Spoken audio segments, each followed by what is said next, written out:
Adamlar, suat men näme sebäp bilen çıkış edýär.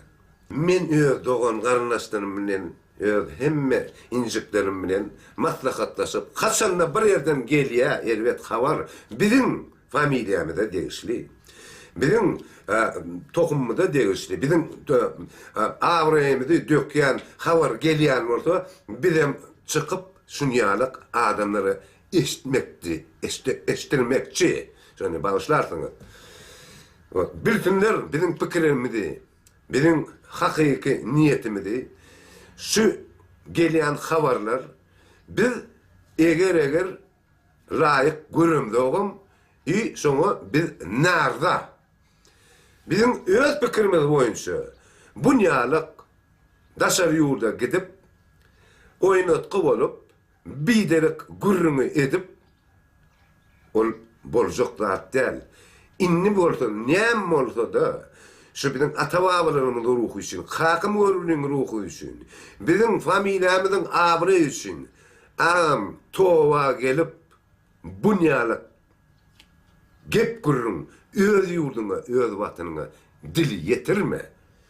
Gel ağam, bizim gördük kıyınçılığı, geçirdik, yani o zattır geçin da, geçen dağıtları hiç kasın ütködüğüm bilmem.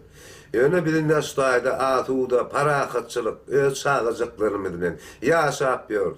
Hiç statlarına diyan getirecek yeri yok.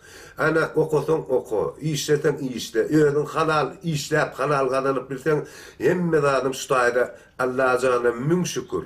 Ana sağlayacaklarımı okavamıyor, bize işleyemiyor, günümüzü görüp yor. Beğenip yor, sığınıp, dayanıp yor.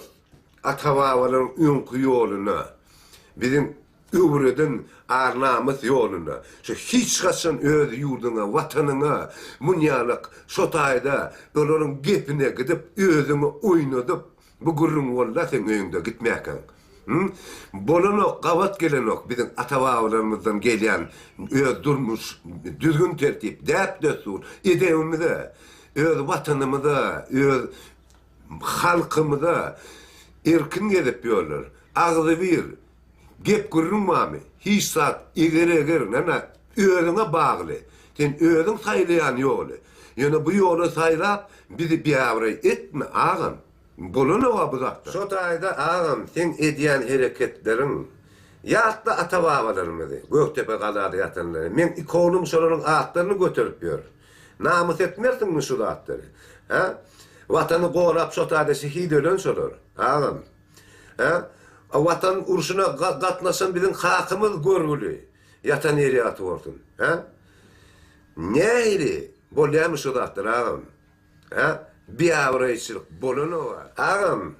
Men yüreğimdaki ne diye? Men dine Allah'dan korkuyan, hiç kimden korkamak. Bizim hemme halkımızdan sonyalı. Dine halal. Arastıca erkin yaşap var, ediyen hareketine cevap vermeli. Men sen bilen öňünde oturamda sen maňa näme diýdin? Menem sana haýyş etdim, ağam, gidersin şotayda oýnatky bolma. Gepine gitme, provokasiýa düşme. Senem yok, men o zatları bilýän diýdin amaňa. Türkmençilikde aýdylan zat var. Koy boğazdan, erkek lavızdan, gürledinmi, gepine sözüňe jogap berip erkek ýalyk, erkek bolmaly. Özüň oýnatma. Gitme otak. Biz erkek ağam. Biz öz yurdumuzda, vatanımızda ne haklat diyersmi? Öz yurdumuzda, vatanımızda canımızı vermersmi? Men yüreğim gürlüyor, sen arkayın ol ağam. Yani hemme özüm doğun karnaşlarımdan, sen çağılarım, men çağılarım, mayan çağıları, ineceğim bilen, on çağıları bilen oturup gürlösüm erkek yalık. Hemme sen bana ait diyorsun sana şu sözleri. Her kimi yalnızıp bile ağam, yöne her kim son yalnızımı anıklap, düdüdüp bilen ok. Yalnızmayan adam yok ağam bu dünyada. Yöne towa gelip bara, şonu, inni dünyada hareketleri etme, bizim avrayımızı dökme. Kakım görülü yatan yerinden isteyenlere, görüyenlere bu zatları. Allah can hemme zatları görüp dur. Beytme dünyada gep kırın öz yurduna, vatanına. Hiç kime de, kemçilik gözleme hiç kimde. Yani dünyanı ütköçük korsan ilkiciden öğüdünden başta değilen daha. Gel ağam, keseke oynatkı olup, beyli hareket etme. Ata-babaların ruhlarını ıncıtma. Öz yurdunu, öz vatanını dil yetirme.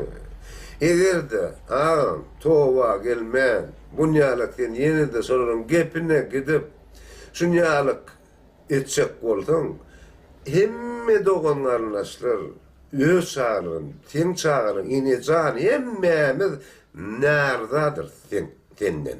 Sağ ol.